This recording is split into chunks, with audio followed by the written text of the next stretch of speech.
Welcome to The Fabric, a podcast from Lobby Capital. In this podcast, we explore the people we back, the people we work with, and those we partner with in hopes of better understanding what leads to successful entrepreneurship. Recognizing there is no single recipe or list of ingredients in successful entrepreneurs, but instead a combination of past experiences, relationships, serendipity, and personal characteristics that shape and influence their achievements. So through our conversations, we will dissect various case studies in hopes of unraveling the fabric of successful entrepreneurs.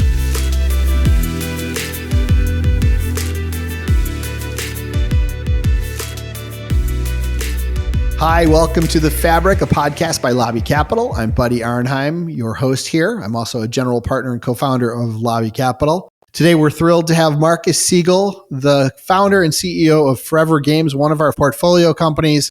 ForeVR Games has developed a VR gaming platform that enables the creation of robust experiential VR games. They have 4 games in market right now: pool, darts, bowling, and cornhole. Highly encourage our listeners to experience those games firsthand. Marcus, thanks for joining us.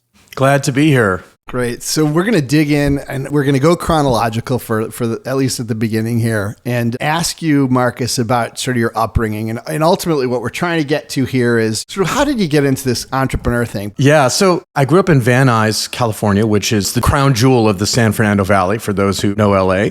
My parents split up pretty early when I was 3. And my mom did the single mom thing for a few years. And then she met my stepdad. In my family, it's academia. So my mother collected degrees. She had a master's in public administration. She had a law degree. Like, she went back to law school when she was 47. Wow. My father is a professor of poli-sci. My sister's a theater professor. And my stepdad, who's like a father to me, he is also a professor of engineering and computer science. And so that was sort of the way. And I was surrounded by these people who had like deep focus. Mm-hmm. But my mom never could really figure out what it is that she wanted to be. Did she practice law after she got a law degree? Did she? No. Huh. She went to law school and realized she didn't want to be a lawyer. And so in the upbringing that I had these incredibly accomplished people and brilliant people around me. And one of them, my mother, was never really figured out exactly what it was that she wanted to do. And so she would just get really passionate about things and excited about what she worked on. And so I had this great model of a multi-potentialite. My parents ran an incredibly cheap ship. There were basically not that many toys. We could have any book that we wanted. Mm-hmm. We were middle class. I watched a lot of television, honestly, and I was not particularly athletic until I got to high school. And, basically we went to the movies every Friday. We went to the theater. We had season tickets to go see plays. My parents always took us to museums, and we traveled. And so they tried to give us kind of a well-rounded education. I remember the joke was that my parents would never spend any money on a decent hotel room. They're like, yeah, who cares where we sleep? Let's spend it on food. And so they were, foodies. And so there was always a lot of exposure to different cultures, different ideas.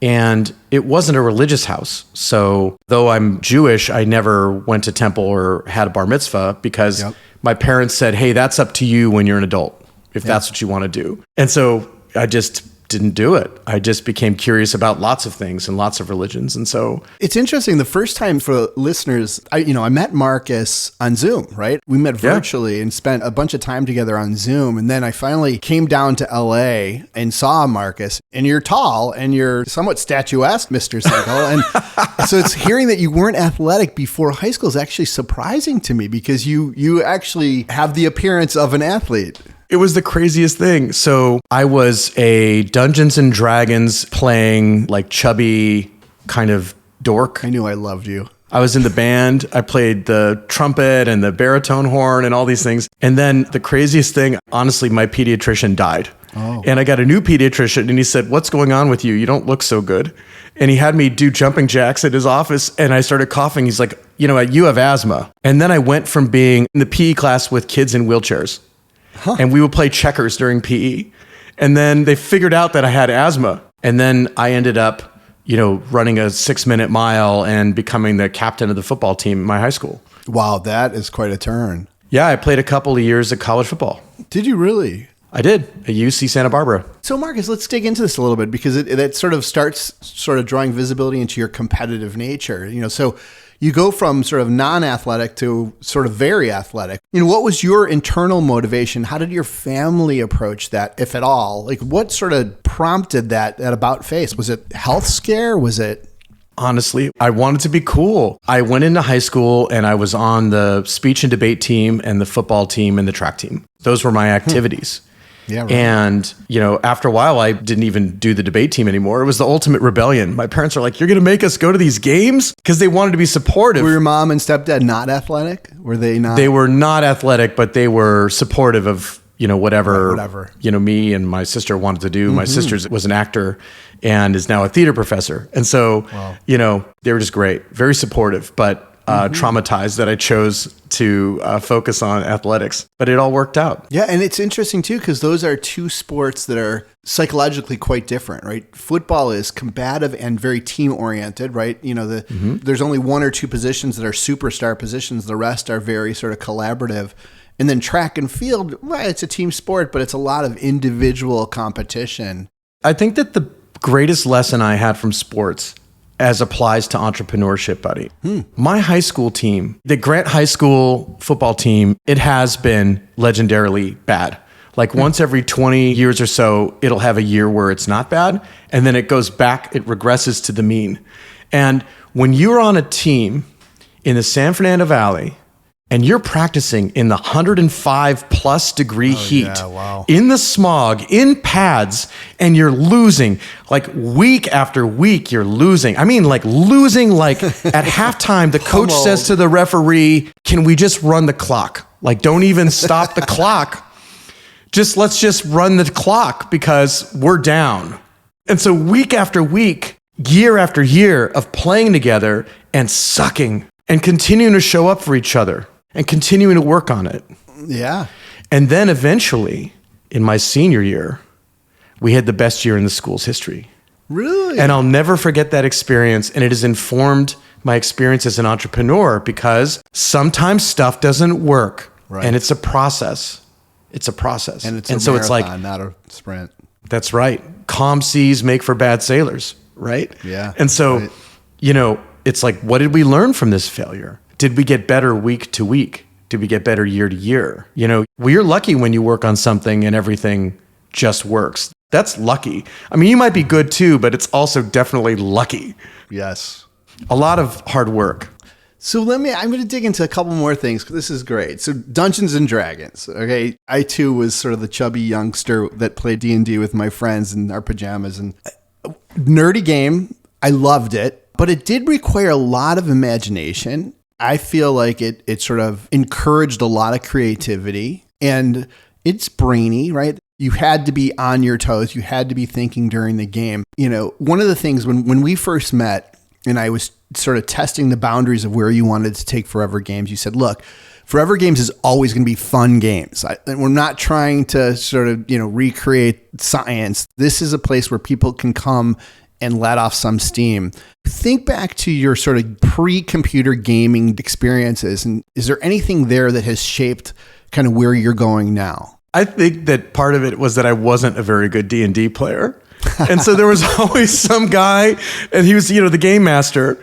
And suddenly I made a wrong move and I'm behind a door in a hole. And my only way out is if I roll like a 27 on a 63-sided die and a warlock casts a spell. And I'm like, okay, I'm screwed. I've been sitting here for an hour, like waiting for my turn to roll this 67-sided die or whatever.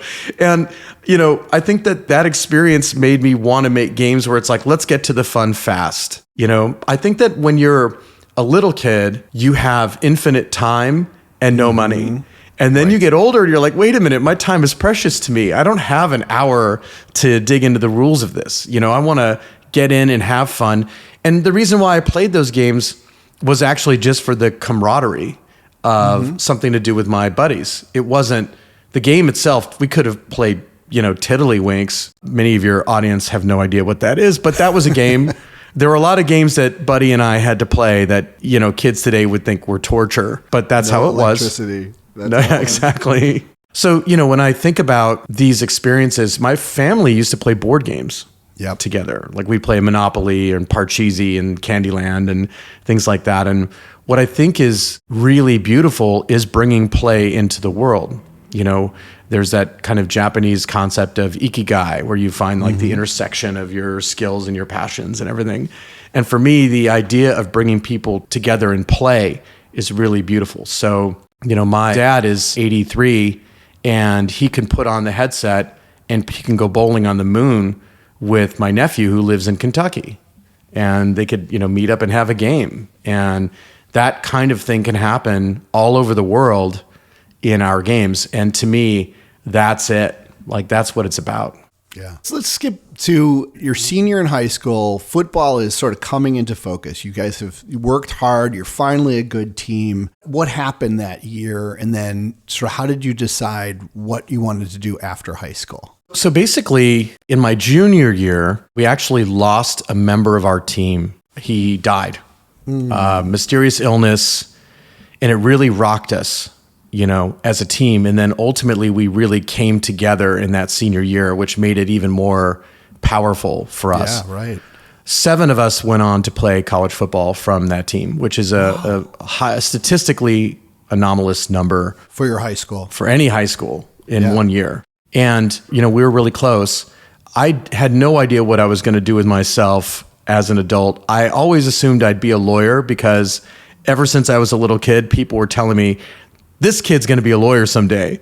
But it was just, you know, because I was verbose and argumentative. And, you know, my parents didn't raise us to refer to adults as Mr. or Ms. or Mrs. Interesting. Insert last name. It's like, oh, hello, Dave. You know, we were raised as kind of roommates. We were like their roommates that were small. And we didn't have rules per se. There wasn't a lot of oversight. It was like, hey, this is your life. Go do it. It was kind of laissez-faire, you know? If I was playing a musical instrument and I got tired of it and didn't want to do it anymore, then fine, you know? That's interesting. Not a lot of discipline in the family. And where did that come from? Did your mom and your stepfather grow up in the same kind of environment, or was it the opposite and they wanted more freedom? Like, how do you, looking back at the family heritage? I actually asked them about it because I didn't always get terrific grades. And so they'd have these parent-teacher conferences, and the teacher would say, you know, I think Marcus is the smartest kid in the class, but he just doesn't do his homework. He doesn't apply himself, but he still shows up and he'll get like a B+ on the test. I don't really understand what's going on. And my parents would just laugh and they go, yeah, well, that's who the kid that he is. Both of them, I think, were so clear and disciplined and intensely focused in their studies that they just assume that you figure that out on your own. Yeah. You know, my mother was an extraordinary intellect. She's really top of mind because I lost her last year. Oh. And for her time, you know, she was, you know, she spoke 7 languages and she collected degrees and she did a lot of things, marched with Martin Luther King, and she was extraordinary. And so great inspiration. She was a great inspiration. And so I never felt like I had to do just one thing. And so here you are, you're sort of obviously bright, you're a good athlete, you're sort of, you know, being recruited. Where did you go to college and what was that experience like? My freshman year of college, I went to a university called Sonoma State University. Mm-hmm. Near Sebastopol. And so basically, when I finished high school, I'm about the size I am now. So it's like 6'2", 235 kind of kid. And I was not extraordinarily fast or tall. And so I kind of got recruited by Division II football schools. And Sonoma State seemed like as good a place as any. I had a friend who was there. So I decided to go there. And I went there for a year. And then while I was in school in that year, I really fell in love with learning. In my high school, there were 4,000 kids. The classes were crowded. Huge. Wow. And it wasn't built for that many kids. It was one of these kind of classic, you know, LA, unfortunately, situations. Right. And then, you know, I loved college. I just loved it. And then I wanted to go to the best. Then at that point, I'm like, well, wait a minute. Going to this school, it's a fine school, but this is going to be limiting to me in my life. And so I want to try and get into a better school. And so then I started doing tryouts at better Division II schools, trying to, you know, basically with my grades that I could get in. And I went and tried out for UC Santa Barbara, and they were able to help me get in as a sophomore, and I transferred. And yeah, I mean, I majored in English literature, which I loved English lit. And also, English is the only language I speak. So in a way, it was kind of cheating. But it's interesting. That's now the second part of your life that demonstrates, sort of the light bulb going on, and then sort of your focus and determination. And I'm starting to see a pattern here, right? Something sort of catches your attention, you take an interest in it, and then you sort of commit yourself to it. Yeah, I think I also, buddy, that we didn't talk about work in high school. Yeah. I also hustled. Like in high school, I had jobs. Interesting. I like when I was 13, I got a job in a pet shop, and you're not allowed to work when you're 13. Right. And so there was this aquarium store, and I had an aquarium, and I loved my aquarium. And so I, said to the guy, I'm like, hey, could I help out? He's like, well, I can't pay you in cash. I'm like, well, but you could give me credit. And so then, I started basically working in this pet shop, and I would get credit. And then friends would come and I would sell them fish that I earned. It was a very backwards side hustle. It was a little side hustle. And then I worked at the Sherman Oaks Galleria, which is a legendary place. I got a job at Miller's Outpost, and then I got a job selling high-end men's shoes. And I was always like having a job. Yeah. On top of everything else. And I just loved that. What was motivating you there? Was it money? Oh, yeah. My parents were incredibly cheap with spending money. They're like, here's your $1 a week, That I'm super familiar with. My father, when he turned 50, the company that he had worked for his entire career filed for bankruptcy. And I remember I was a rising senior in high school, and my dad pulled me aside and he's like, I've always wanted to pay for your college, but that's not going to happen. So if you want to go to college, find a way. And I just remember, thinking to myself, oh my God, quick elevator up to grow upville. But there's something to be said about growing up in an environment where things that you want and maybe a couple of things that you need are not within your reach without your own hard work. And it sounds like you had a little of that in your upbringing. Oh, big time. And they also my dad gave me great kind of lessons in a way. They were harsh at the time, but there were things like, I remember I went to him and I said, hey, how much are you paying the gardener to mow the lawn and everything? He said, oh, I pay him, $20 a month. And I said, well, I want that work. Yeah. I want $20 a month. He says, okay.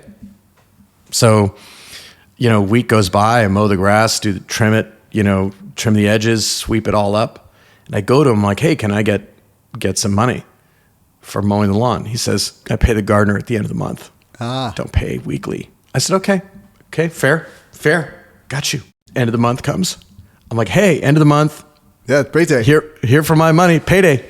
He says, here you go. He gives me $8. I said, what's this? It's $20. He said, no. I pay the gardener $20. The gardener brings his own lawnmower. The gardener brings his own gas for the lawnmower. Mm-hmm. I never have to remind the gardener to do the gardening. Yeah. I never have to tell that gardener that he didn't do a good job on the edging. Yeah, right. And I said, okay, well then I got pissed off. And I said, well, then I'm not going to do it anymore. Forget it. And he says, are you sure that that's what you want to do? Or do you want to negotiate? Yeah. And then I negotiated, and I think I got him up to like $13. Good deal, though. Good. But it was one of those things where it's like, he's like, hey, I'm going to teach you what a weird in a very real way how to negotiate for yourself, which is hard to do. It is hard to do. And how much of your career expertise do you think was fostered by the classroom versus these kinds of world experiences? I mean, we get into the sort of Peter Thiel, don't go to college, here's $100,000. How much do you think you can attribute your sort of prowess in the early parts of your career? I think as you get later in your career, much of it comes from your prior working experience. But in your early part of your career, how much of it do you think comes from those real world experiences, your own working, your interactions with your parents and sort of other friends versus sort of what you're learning in the classroom? I think that for me, I learned a lot from working. I was really fortunate in that I worked for a few entrepreneurs when I was coming up. And those entrepreneurs gave me an unreasonable amount of responsibility for my age. Mm-hmm. And so I don't think it's just go work is the way to go. It's almost like you have to find that person who's just crazy enough Or I'm not sure whether Gives you a leash. Yeah. I mean, I remember, at one point I had a job when I first got out of college. I worked in TV and film, and I had this job, and this guy let me run everything. We're still friends. His name's John Corey, and he just let me run everything. And I can't believe it now. When I think back on it now, I'm like, wait a minute. You gave a kid right out of college, barely knew how to use a spreadsheet. And it's like, hey, yeah, you're in charge of the budget of millions of dollars, and go figure out our production plan and go do this. It's like, wait, what? Like, It was insane. And I had such intense imposter syndrome, right? That I just worked so hard. Don't you still, kind of? A little bit. I think the best entrepreneurs always have imposter syndrome. I mean, I think that what ends up happening as you get older is you start to say, okay, these are my weak spots. Right. I need to staff around my weak spots, or be aware around what my weak areas are, so that they don't get me, Mm-hmm. Getting back to this, hanging on the hairy edge of what you can accomplish. And I don't know if you're familiar with the book Startup Nation. Mm-hmm. It talks about in Israel empowering these 18-year-olds in the IDF with these multi-million-dollar pieces of equipment and the security of a 12 million person nation, and the sort of, the amount of responsibility that they're given at a young age, and sort of what it does to their self-confidence and their prowess and their sort of team collaboration and their sense of, ownership and responsibility and honor. It is a unique mentor or mentoring environment that gives that kind of responsibility to somebody that's not, on paper at least, ready for it. Yeah. And, one of the things that came out clear when we were doing diligence on you, Marcus, is we repeatedly heard, that you had exceptional skills as a mentor to the people that sort of worked around and underneath you. And maybe you can talk a little bit about, sort of your approach towards that, and maybe, again, sort of looking at the early part of your career, sort of what did you learn that helped guide how you manage people today? I mean, again, I think back on all these incredible entrepreneurs who gave me too much responsibility. Mm-hmm. And I think about, I got out of school, I did TV and film stuff, and then I applied to law school, and then deferred, and then I moved to DC, and I worked for a startup that was a PAC that was bundling for what they called New Democrats, who were kind of moderate Democrats. And this amazing entrepreneur named Simon Rosenberg, same thing, gave me unreasonable responsibility, and it just kept happening. But there wasn't deliberate mentorship in there. There was, here's all this work for you to do. Good luck. Or here's your deadline. It wasn't cultivated. Right. And, later when I thought back on that experience, and then I would work with people, young people, and I would think about what I was asking them to do, and I would try and give them space to ask me things without feeling embarrassed or at risk. Mm-hmm. I wanted them to feel safe. And for the audience, just real quickly, share with them when you started at Zynga, what your roles were eventually, just so they have that context. Sure. I started at Zynga in 2008. Mm-hmm. And initially I was a board advisor. I had a startup I was a founder at that was a payments and security startup. And Zynga was trying to figure out how to start charging. And I started going over there in my evenings, and then I just fell in love with the place. Initially, I was hired to be in charge of operations for everything that wasn't games. So I was just standing departments up: human resources, customer service, QA, IT, NetOps, like all sorts of things, lots of things I had never done before. And Mark Pink it was another example of a guy giving me more responsibility than I had had before. And I give Mark a lot of credit. I have a lifetime of love and loyalty to Mark, because when he brought me into that role, the VCs, like Kleiner, was not excited. They're like, who's this guy? We've got 10 guys from Stanford that we could just bring in here right now. And then Mark's like, yeah, no, Marcus is the guy. And so I went in there and I was responsible for all these things, and I start standing up all these departments. And I'm trying to hire in people that are better than I am in each of these roles, and just basically giving them what they need and just working that way. And I became, for Mark, his go-to guy. Something needs to get done, give it to Marcus. And that was my role. Yeah. In the end, there was Mafia Wars was a big hit, and we had reskinned it. There was like Mafia Wars, there was Vampire Wars, Pirate Wars, Dope Wars, Prison Wars, Pet Wars, like Car Wars. It went on and on. No one was managing them. And I said, I want to learn games. Give me those games. And I took a team, and I ended up being pretty good at games. And I moved over and ended up becoming the COO of game studios, which was just a tremendously fun job. Yeah. And my mission, though, in these organizations, and we were hyperscaling, and so I wanted every position to have a job architecture and a growth path so that you could, if you were an individual contributor, you could grow. If you were a manager of people, you could grow, and both have equal status in the organization. And so even an organization like QA, game QA, for the 1 out of 100 that wants to learn to be an engineer, I created pathways for them to become engineers. And that was like a big passion of mine, is how do I grow people? Someone comes in and they're a community manager. Give them career paths. How does someone who comes in as a community manager become a product manager at Zynga, which is a place that's filled with people who, went to the top schools and are deeply analytical? How do we, as an organization, support that? And so to me, that was the extension, that was the evolution of the mentorship that I got. Interesting. But in so many regards, what I'm hearing is that you actually didn't have the mentorship. You were given a lot of rope. And you had to find your own paths. And it sounds like from that experience, you decided that it was important to give people plenty of leash, but also at least sort of, shine the flashlight ahead of them so they can see at least a path forward. Exactly. And then one of the jobs that I had at Zynga, for instance, was resourcing, who goes where. And so we would try and assess in the hiring process, like if we were hiring a new grad, is she going to shine brightest in an organization with a lot of structure, or like an existing team, like a Farmville that's been running for a few years?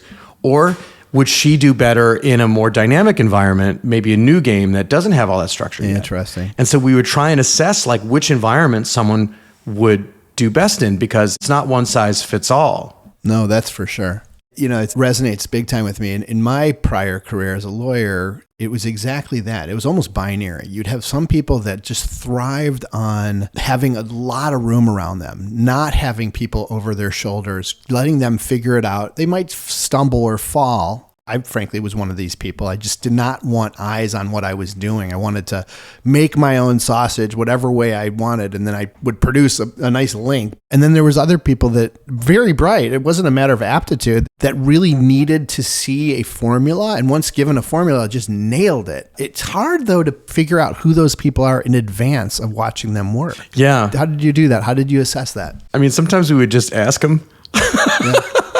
Hey, if you had a choice, they're self-aware. If you had a choice, or you would look at what kinds of projects they had done in college, like you'd say, hey, tell me about your favorite jobs that you've had. And then you'd sort of tease out, did they give you a lot of training? Did they kind of leave you alone? How was that for you? And then also, how much pressure when you first start, So, a live game team, there's a lot of support, new game team, a lot of pressure. Yeah, right. So it's just different. But when I think back on the evolution there, I really was trying to scale people. So part of it was thinking about how I could do that effectively. And it's really about people feeling safe to make some errors, safe to have a manager they can go to when they don't know what's going on. For me, when I think about it, there's that idea, there's that old adage, there's no such thing as a stupid question. That's not true. There are plenty of stupid questions. There's asking a question that someone else already just asked 5 seconds ago. That's stupid. It's a waste of time. You're just trying to seem like you're smart, or rephrasing an existing question. That's also stupid. That's a waste of time. Asking a question without having done any thought at all is dumb. If someone would come to me and say, hey, how do I do XYZ? I'd say, why don't you think about how to do it? And then come back and say, hey, I think the way to tackle XYZ is through ABC. What do you think? And sort of helping people learn to think. And, getting back to your question, when I think about it, practically speaking, I got a lot from working with different types of people, working with people that were older than I was when I was younger. I had to work with people that were 20 years older than I was when I first got in TV and film. And some of them I managed. And so learning to work with people from different backgrounds and different ages and things like that. But then I also did go get an MBA. And getting the MBA was essential for me because I majored in English literature. And I needed to learn how to read a P&L. And I needed some core skills in order to play at the public company level, for instance. Maybe Peter Thiel's, he's made of different clay. I wouldn't have knuckled down and figured all of that out without having that 2-year break. And I actually didn't even take a break. I did it while I was working.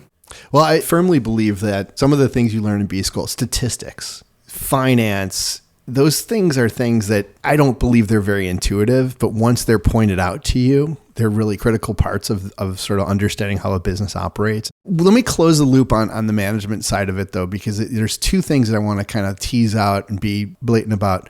One is this idea of managing either with fear or with support. Sort of there are models of entrepreneurs that sort of have ruled the roost with fear.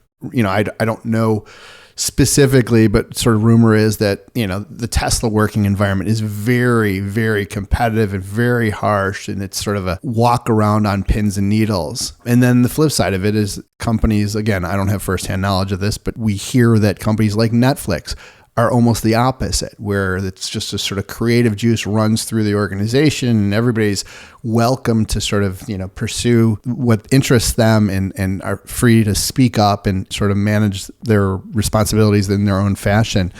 There's clearly been successful businesses built on both models. It sounds though, like in your experience, that you've embraced the latter, the lead by support, not by fear, provided that the people that you're leading are self-thinking and thinking for themselves, not sort of being lazy-brained about it. In terms of this idea of working through fear or a fear-based organization, I don't think that's great for creativity.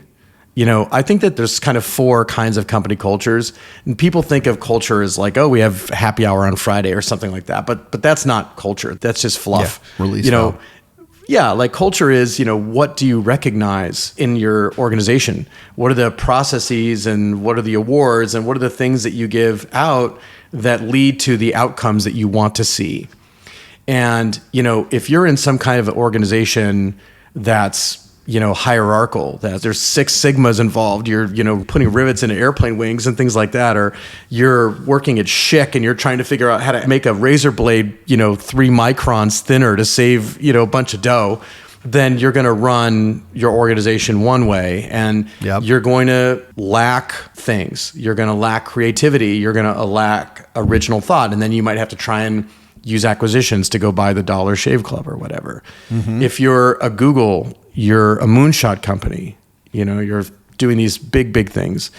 Amazon, I'm in awe of because that is a tough place to work. It's a legendarily tough place to work, but they do incredible things. And they do things where I think, what Bezos built was he had this big moonshot kind of factory. And then he had this hierarchical side. So it's like someone's like, hey, if we buy Whole Foods now, in 30 years, like all college graduates will have a credit card, we'll have this, we'll have blah, blah, blah, blah. And then instead of him saying, whoa, I don't want to deal with lettuce expires. I don't want to deal with perishables. Instead, he knows he can turn over to this hierarchical team that just gets it done. Executes. And so I imagine that in that organization, they reward creativity and they reward getting it done. Mm-hmm. I don't think that they're doing it with fear. I think they're doing it with rewards. Mm-hmm. Mm-hmm. And probably strict guidelines, guardrails. Yeah. And in a startup, the tough thing is that you don't have time to let people just create or wander off because you do need to ship things. Yeah, right. But what we try and do at Forever Games is have hackathons, and then hackathon projects make it into the games. Mm-hmm. Awesome. All right, so let's sort of go through the journey from college to TV to the sort of harder technology and then ultimately to sort of gaming. So coming out of college, you sort of work at a studio. So actually starting in college. Mm-hmm. So randomly, I'm in college and I get in this car accident and my car gets destroyed and I go to LA. Were you hurt? I was hurt. I couldn't play football anymore, which was okay. So your Jewish mother must have liked that. She was like, sweet. And my brain's glad because all these concussions. But essentially I went to LA to go and look for a new used car, new to me. And I'm test driving this car with this guy named John Corey.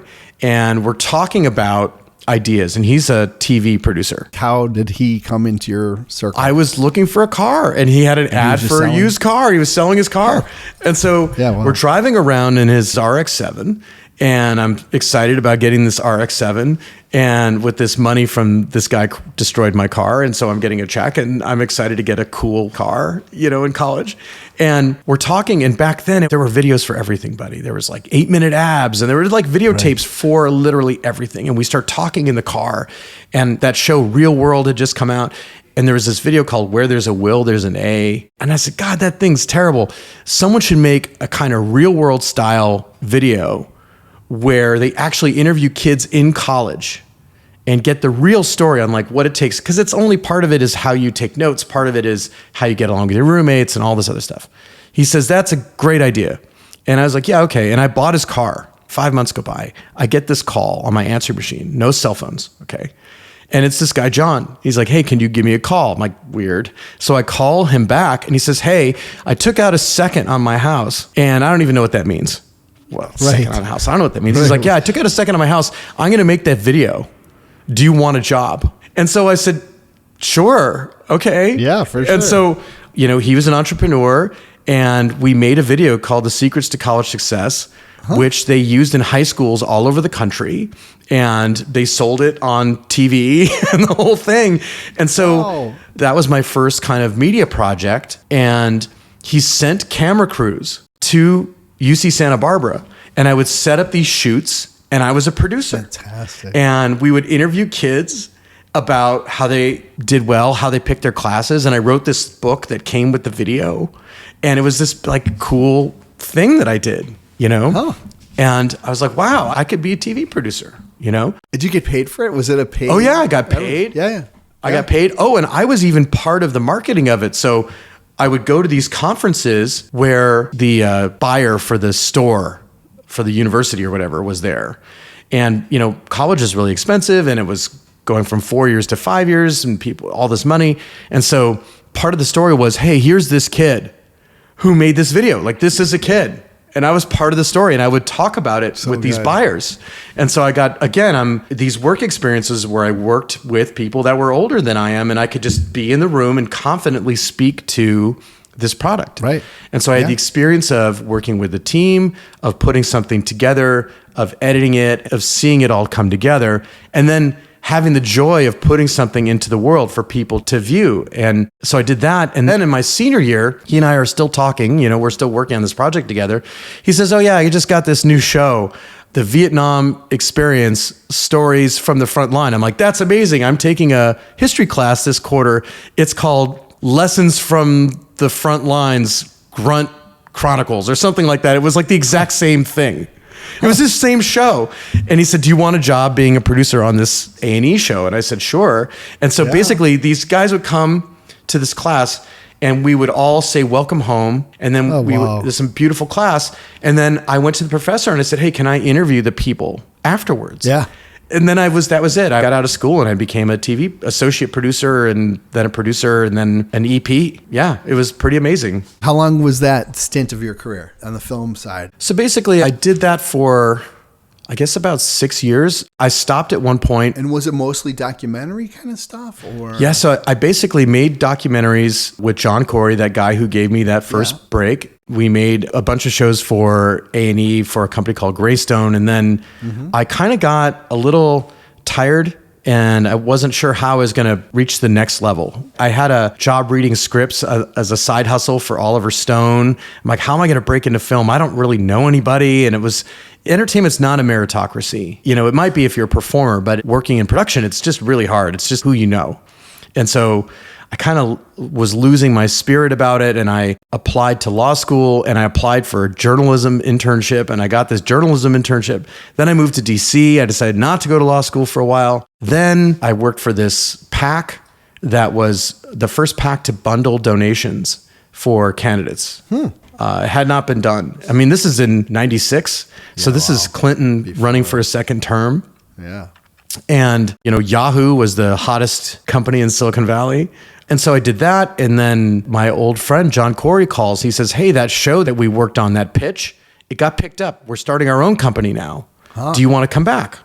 And so I went back and I was the COO, essentially. I was the executive in charge of production, which is the COO. What was the show? What was that show? That was Sworn to Secrecy. They ended up doing, I think, 80 hours of it. I worked on the first 52 hours. Great. And then while I was in that job, dealing with the imposter syndrome and running this massive budget and all this other stuff and hiring people and firing people, my biological father passed away. And instead of really kind of processing that experience, I didn't really know how to process the experience. And so I basically just kind of dug a hole and put all of my feelings and everything in that hole. And then I just filled in the hole with dirt and then forgot where I dug the hole. And I decided to go to business school at night while running this production company. Wow, just killing yourself. Just killed myself. Yeah, wow. You know, I kept on with TV and doing business school at night. Most people that start business school while working end up changing jobs sometime soon. Yeah.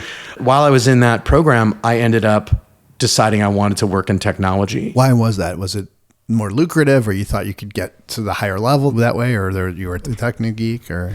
Well, I did grow up with computers, thanks to my dad being an engineer. But what really happened was I'm going around, and making documentaries is a really cool job. I don't mean to knock it in any way, but I felt like I was doing this job of telling the stories of these incredible women and men who changed the world. But what about me?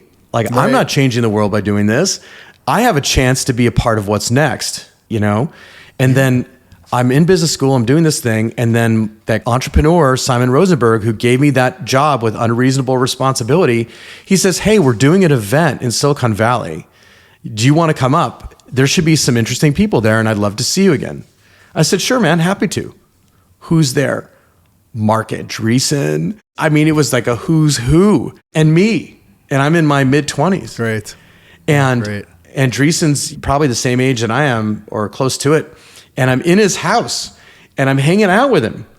And I'm like, yeah, you know, I'm doing these TV shows. And he was a big film guy, like loves film and TV, or at least he did back then. We didn't become friends. That's not part of the story. But we're just like rapping about, and he had all these videotapes, because it was videotapes. He had like all the Shaft movies, and we're talking about blaxploitation films and stuff. And I say to him, yeah, I want to work in tech. I live in LA. And he's like, well, forget it. You got to leave LA. He said, you have to just do it. You got to quit. You got to find a job in Silicon Valley. If you try and do this from LA, then you're just going to be some middle manager at some blah thing. Go. And he said, go and put yourself in the path of lightning. That's what he said to me. Good advice. Yeah. Probably still relevant. So then at that event, I meet this guy named Gene Hoffman, who at the time, he's the CEO of emusic.com, the first company to sell MP3s, pay artists the royalties, the whole thing. And we become friendly, and I tell him that I want a job. He's like, well, we're hiring. And I became a director of operations, you know, for a startup.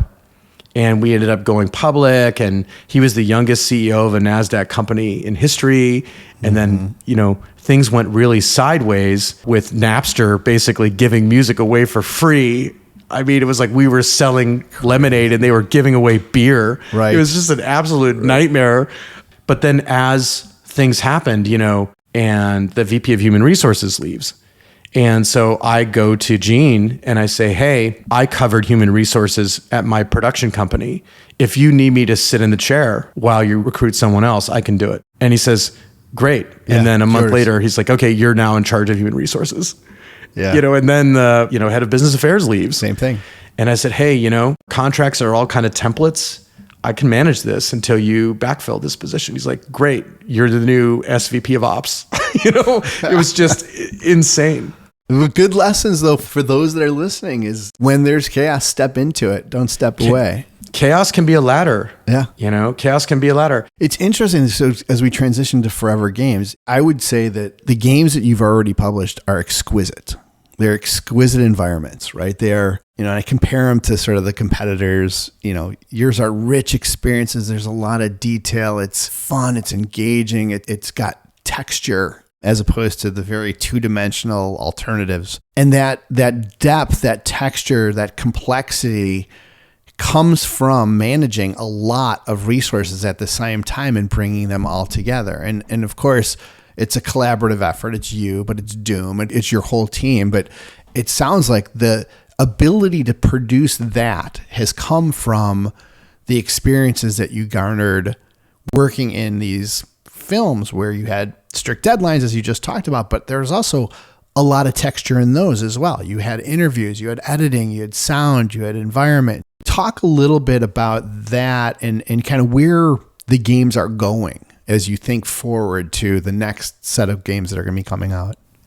I think that experience in developing product and story in all of the work that I've done, it's all been building up into this.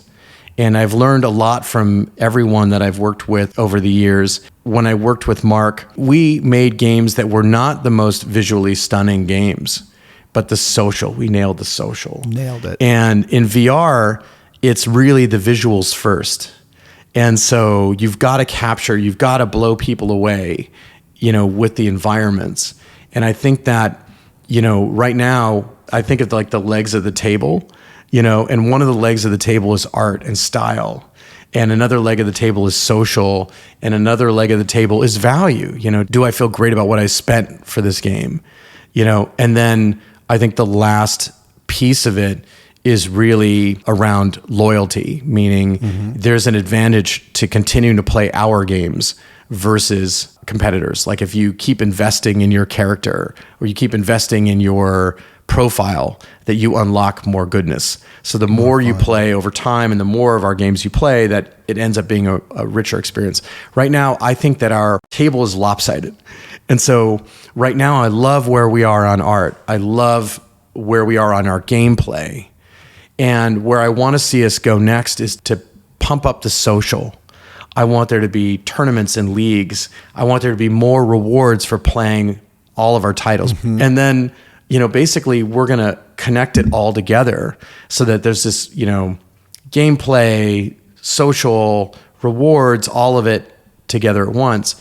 And all of that kind of grows into my idea of a metaverse, which is a metaverse that doesn't suck in all of the ways that real life sucks. And so in our games, the idea is that you're playing and you're moving between the games. And so instead of a flat, infinite world of user-generated content, that there's these beautiful games, each one made by game makers, that the quality is unmatched and the value is unmatched. That's what I'm hoping to build in Forever. And, at the kind of foundation of that is games that everyone can play. Grandparents can play with their grandchildren, like the Wii when we were kids. The Wii, I could play with my little sister, like anyone could play. And so that's what I want to bring into the world. And it was skill-based. It's funny, I've shared with a bunch of the folks that are involved with Lobby Capital one of the seminal meetings that you and I and Mike had. So I'm going to describe it, and then I'm going to ask you to sort of tell me what the future looks like. So we were doing our diligence and getting to know Marcus and his colleague Mike Doom. And Marcus said, let's meet at the bowling alley. And I said, oh, that's interesting. And so just to sort of help folks conjure up the experience, in Forever Bowling, there's a bowling alley. And like bowling alleys in the real world, there's a lobby, and the lobby has sort of the place you rent your shoes. And then there's a little store where you can buy bowling balls or gloves or those kinds of things. And then there's a jukebox. And then when you're ready to go bowling, you go to the bowling alley, and the bowling alley can look like a traditional bowling alley, or it could be a bowling alley underwater, or it could be a bunch of different environments, but it's a bowling alley. Anyway, Marcus, you had said, hey, tonight, let's meet at the bowling alley and let's chat. And I thought to myself, okay, this is a unique experience, right? I mean, I've met on Zoom. I haven't met in a virtual bowling alley.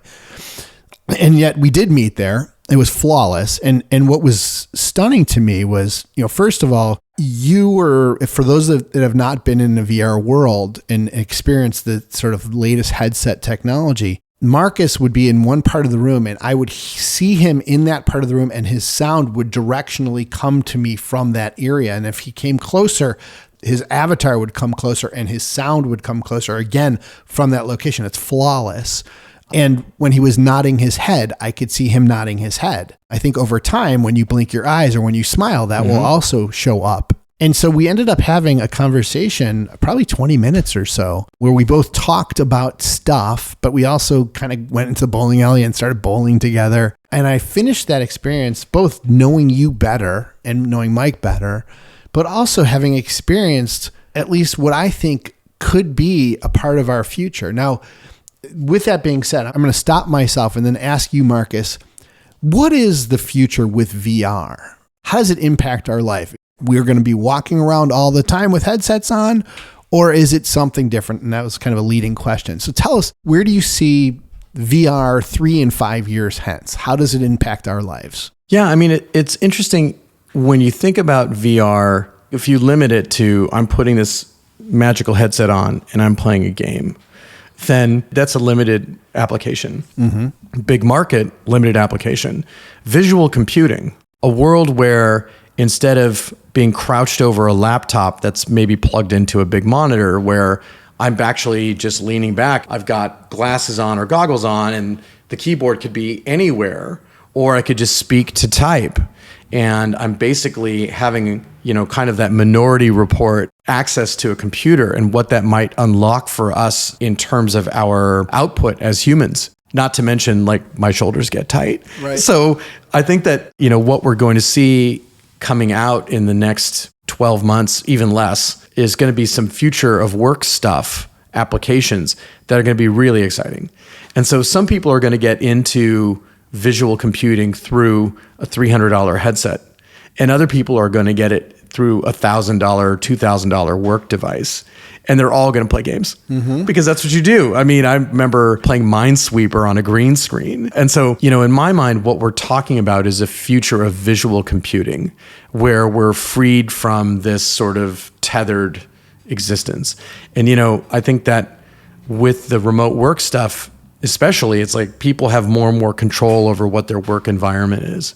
And so this sort of over the desk stuff, within 3 years, we're going to start seeing more and more companies deploying this technology. In 10 years, I think visual computing will be somewhat ubiquitous for knowledge workers. VR is used a lot in training now. It's a very hot sector. So I think that's going to continue to grow. As far as like everyone's walking around with glasses on, I don't even know how I feel about that. I like the idea of people not walking around with glasses on all the time because people are already distracted. And I remember, when Google Glass came out, they called people glass holes if they were wearing those things. But if they have great utility, then that'll be interesting.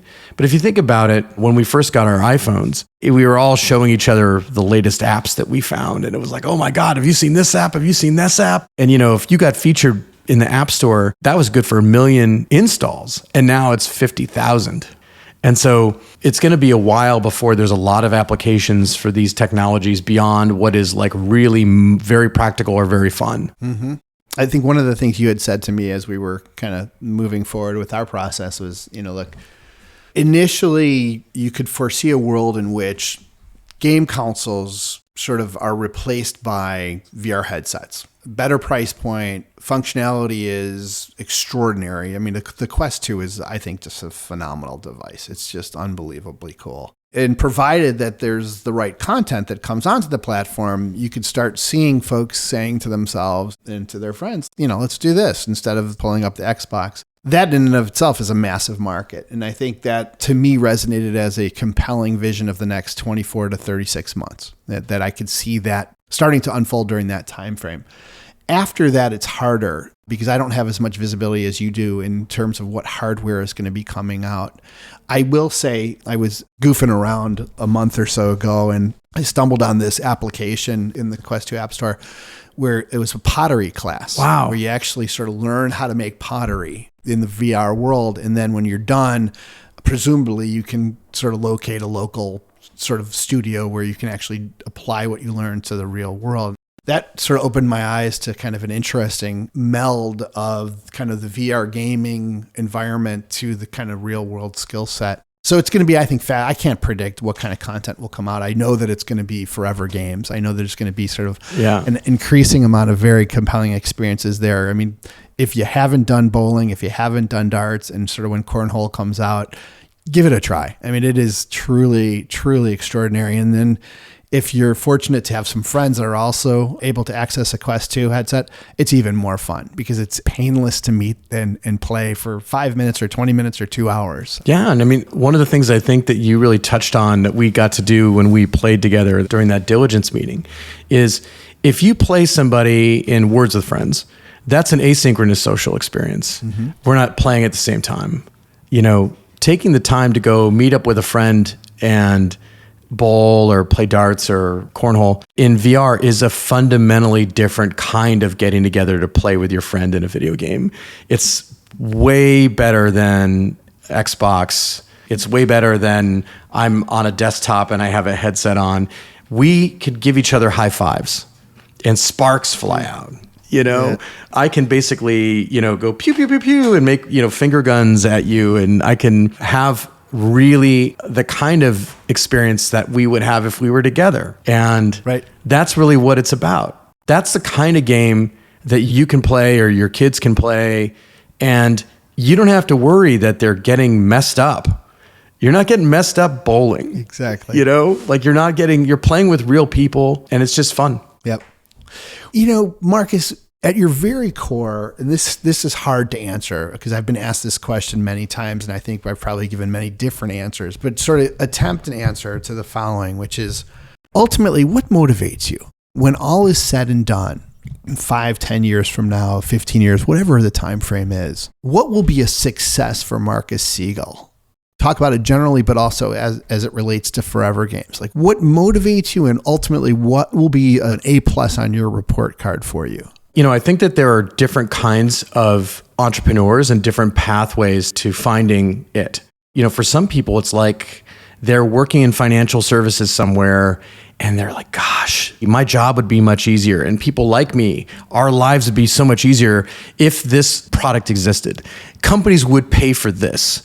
And then they decide to go and do it. And they're solving a specific problem in an area that they have deep expertise. And you call those, that first category, you referred to them as scalpels.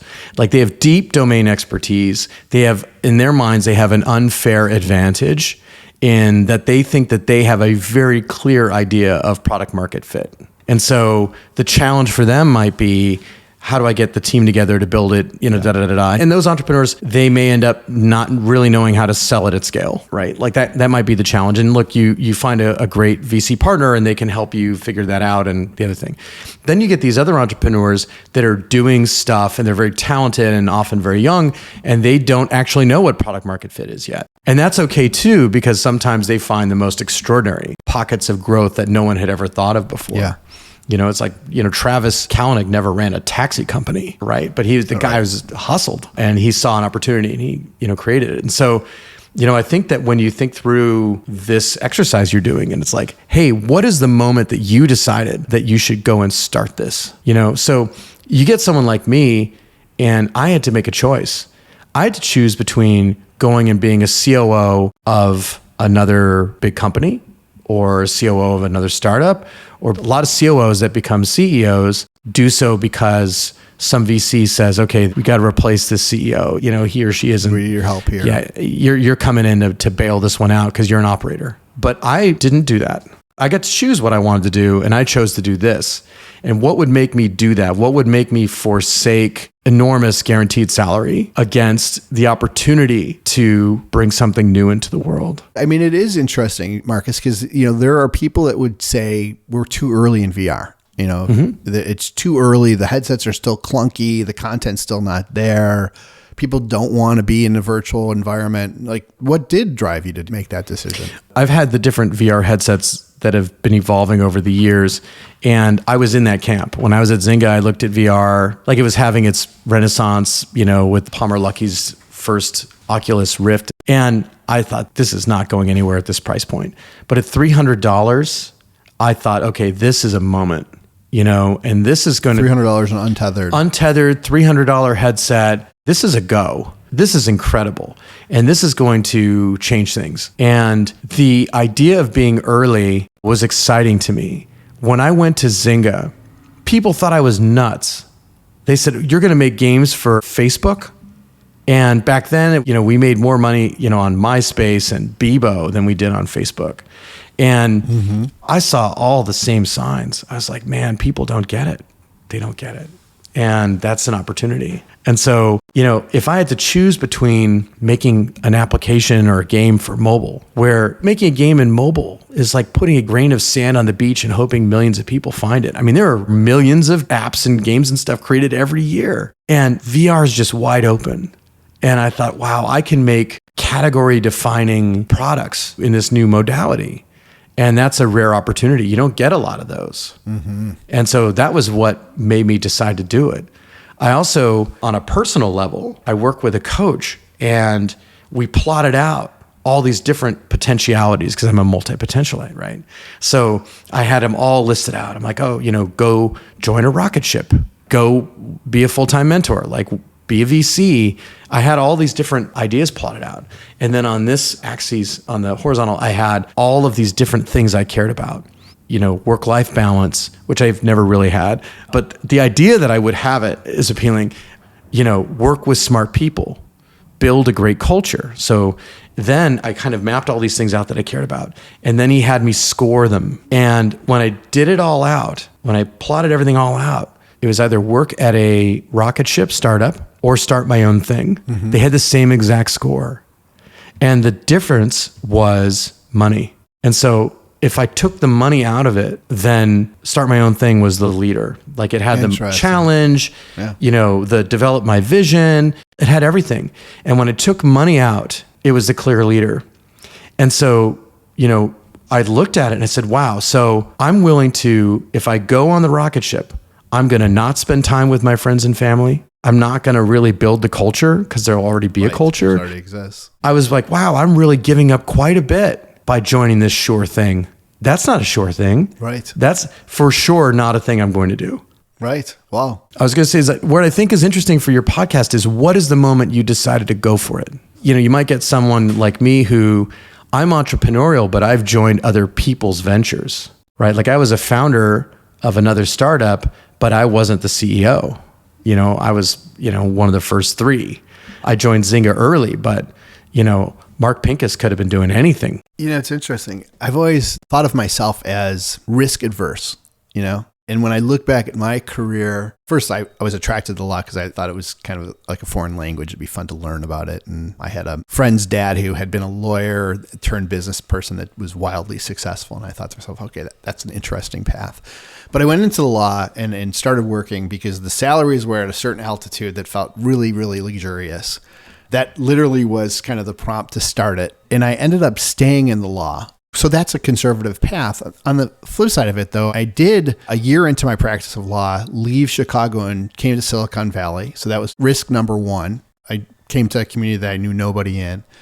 I joined a law firm and started working with startups. That was kind of risk number two because I had no clue about startups. And then along that path, I ended up helping co-found a new law firm called Gunderson Detmer, which was risk number three. And, that was, in hindsight, crazy, but at the time just seemed logical. And then a few years later, ended up doing it again, starting Perkins Coie's offices. And then I started a company, Titan Aerospace, which was a risk. And then I started another company and then ultimately did Lobby Capital. And so it's interesting when you talk about sort of what was the catalyst for jumping into your kind of entrepreneurial venture. For me, it was almost subconscious. It was almost the best, most obvious path of success as opposed to the biggest risk. Meaning when I left Brobeck to do Gunderson Detmer, the lawyers that I was working for, the lawyers that were producing opportunities for me were going to start this firm. So of course I was going to go with them. And when Titan Aerospace sort of came into my focus and I met the entrepreneur, I heard what he was doing, it was so obviously going to be fun that how could I not do it? And I think what I'm hearing from you with ForeVR Games is, it was an obvious path for you to continue to exercise the muscles that you had built and to achieve the goals that were obvious to you, as opposed to this crazy risky thing that may not work. And I think the best entrepreneurs sort of take that step. They don't think of it as, oh my God, what's the probability of success? They instead think to themselves, this is logical. Of course I got to do this. This may not be financially lucrative, hope it is, but it will be lucrative to the other things that are important in my life. Is that a fair? Yeah, I think so. I think that you have to believe you're going to succeed or that you can succeed. And it also should scare the crap out of you a little bit. Right. You have to have that fear behind your feet. Yeah, like I don't want to fail. That would suck. I don't want to do that. And that motivates me. But I know that if I did fail, I'm going to be okay. I have taken my lumps in my life. Things happen. And that's also a reason to go for it. Absolutely.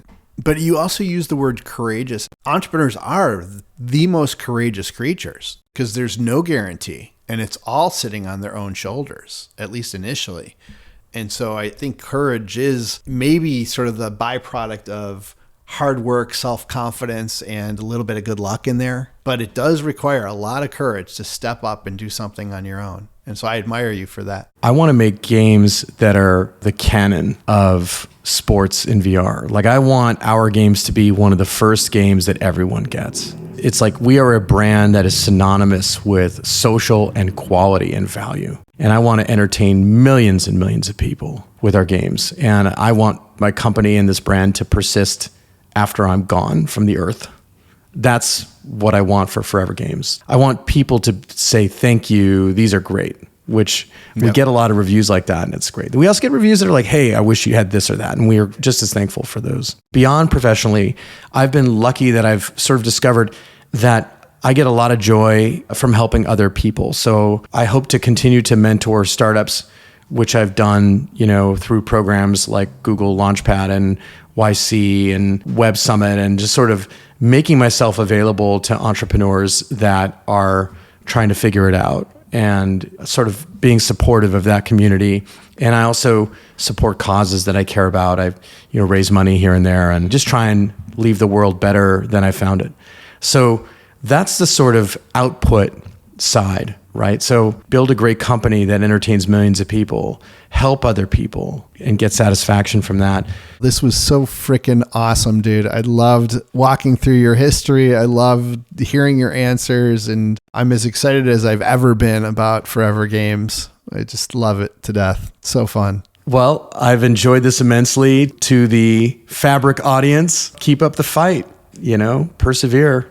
You'll get through it. Great advice. Great encouragement. All right. This has been The Fabric, a podcast by Lobby Capital. Make sure to subscribe so you can stay up to date with upcoming episodes and content.